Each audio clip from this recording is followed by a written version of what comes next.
Do you think as a public figure, you can be vulnerable and yet be trusted?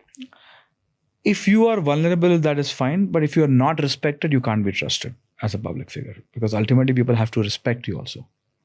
Just likes are not enough. Fame is not enough. There are many people who are famous for being cringe. You don't respect them. You won't respect them. We like watching clowns. Doesn't mean that we'll respect them. Would you wear t-shirt of somebody who's very cringe as a person? You might just once in a while watch their reel and laugh and oh my God, I can't believe they said that. Respect is also subjective. I'll talk about it. Okay. But I want to share something with you because you said vulnerability. Huh? I was speaking to somebody who trains and who have trained multiple presidents in US. And one of the key insights he told me that they have, in their training, when they become president, one of the first things they're being told that they're not allowed to say sorry. Yes. So he was sharing an insight about Donald Trump that sometimes he knows that he's wrong, but they're not allowed to say sorry because that makes them look weak. Yes. And that will make more people distrust them, not trust them the way they do. So then trust comes from being very powerful and not vulnerable. That's a good point. It's about what is the role. If your role is to be a protector, it's different to be vulnerable. If your role is to be protecting my wealth, you can't say sorry. Paisa doob gaya aapke. But if your role is to, let's say, generally lead as a manager and say that, guys, I'm sorry, I should have handled this feedback better, I should have solved this problem for you better. It creates trust. You wonder that, for example, feedback lena. If you are not good at taking feedback, it's going to be hard for people to trust. What if you're unapproachable for feedback? You will not grow only. Some figures require you to maintain that stature. But do you think that the same people would not be saying trust to their close people? Otherwise, they will never get feedback. How would they know what they are having their blind spots on? But you are right. The respect has very interesting connotations. For example, when it comes to leaders that we want to have blind faith behind. So you will see, you'll never see a godman ever say, maybe aisa hota hai kuch. They are very sure aise hota hai. Exactly. That's what I was coming to. So on some figures, we are expecting them to not have any doubt. Because we like to follow people who have backbone, not people who are right and wrong. Do you think it works for celebrities, public figures as well? Yeah, of course. It works for brands also. Some brands, are luxury brands, are unlikely to say sorry for your experience, your goods will be shipped in 3 days. No. Who should be arrogant and unapologetic about what they are, and who should not be? I don't think that's a generic statement, right? People look up to people for different types of traits, right? If you study brand archetypes, there are 12 brand archetypes: approachable, lovable, warm, ruler, creator, innovator, magician. There are multiple types. Everybody has a role, and you have to fit that role, right?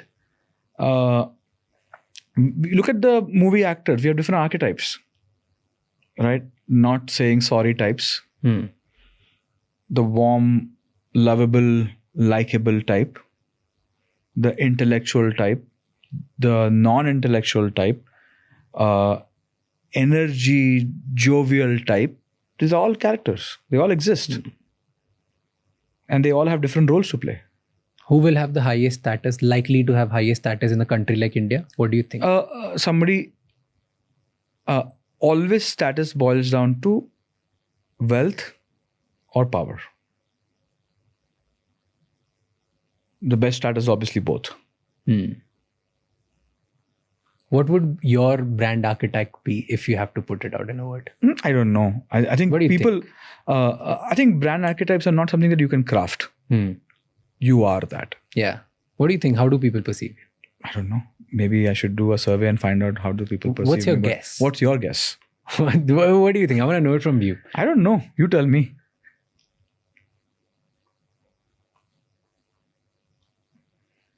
You're very like a random intellect and wise kind of persona that you give, at least on internet. And sometimes I also feel that you purposely show that you don't take yourself seriously. That's like, I don't know how to fit that into one thing, but that's what you show. I actually don't take myself seriously. I think that's what we can perceive. And that's because nothing really matters, right? Eventually, you may do everything in, I don't know, 50, 100 years, nobody will remember anything.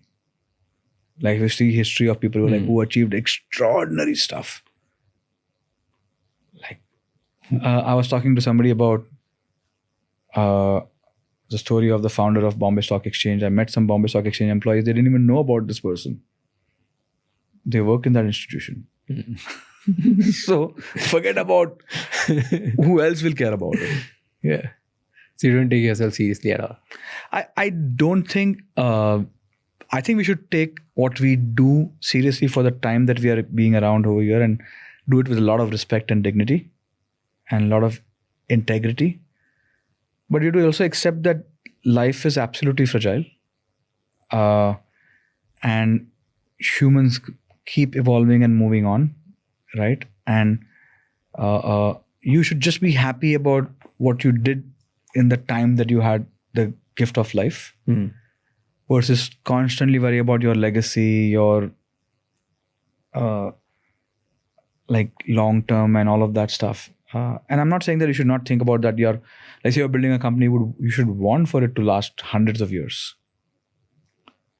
But you do also accept that the mathematical odds of that happening is close to zero. Have you thought? Sorry, go ahead. Have you thought that what if you fail? I think the mathematical chance of that is high for every single individual. What do you do to continuously get lucky for not being failure is something that you have to build through observing, pattern recognition, so on and so forth, right? And often you don't see that in people because they're not thinking about converting this into a long-term thing. For example, let's say a company is in the first 5 years. Let's say Tata Group. Okay. In the first 5 years, we're not thinking कि हम एक institution बनाएंगे जो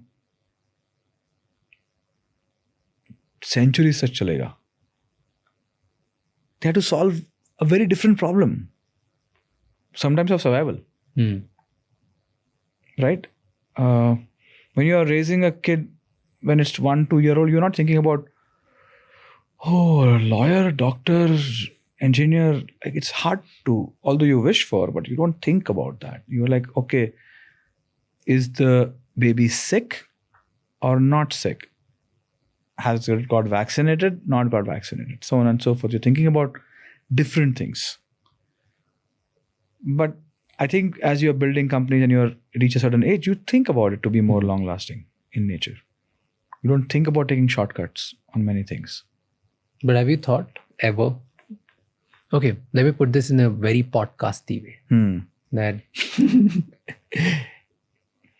if someone was to write a book on you, I hope not. And the book title is like about your failure. Okay, let's just put it this way. Yeah. We're doing an experiment. Correct. The book title is Why I Didn't Make It. Perfect. What do you think would be the first chapter? Did not evolve. Explain. The world changed and I did not evolve to the change.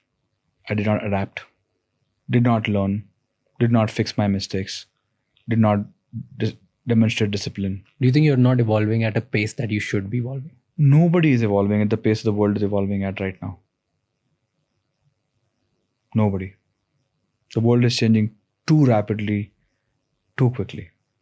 What gives you this insight? Just look at everything that is happening around us. We often forget that like smartphones don't exist before a very long period of time. Internet did not exist for a very long period of time. Now we have AI, and AI is evolving at a rate every 2 months that you cannot imagine. And the world is therefore evolving around that change of behavior. Social media, all the evidence of mental health, all the evidence of new types of behaviors that are coming on younger people, it's evolving at a very different rate. We don't know how to plan for it. If you had a teenager, what are you asking them to study? How do you know? Yeah. If you banned placements in MBA schools, कोई MBA करेगा क्या? What if you and I build a company that assures placement? We'll probably make more money than MBA schools. True. 100%. So what I'm saying is that who knows? Who knows? So Nobody knows. Evolution is... Yeah, changing, evolving, and it's changing at a much faster rate. For example, our parents didn't have to learn all this thing and watch podcasts and evolve so fast. Yeah. Dunya thik hi thi. Yeah. In fact, grandparents had to evolve much lesser. Because the world's rate of change was manageable. Thank you so much ये clip and तक देखने के लिए. अगर आपको और भी ऐसी क्लिप्स देखनी है तो राज शमानी क्लिप्स चैनल को सब्सक्राइब कर लीजिए.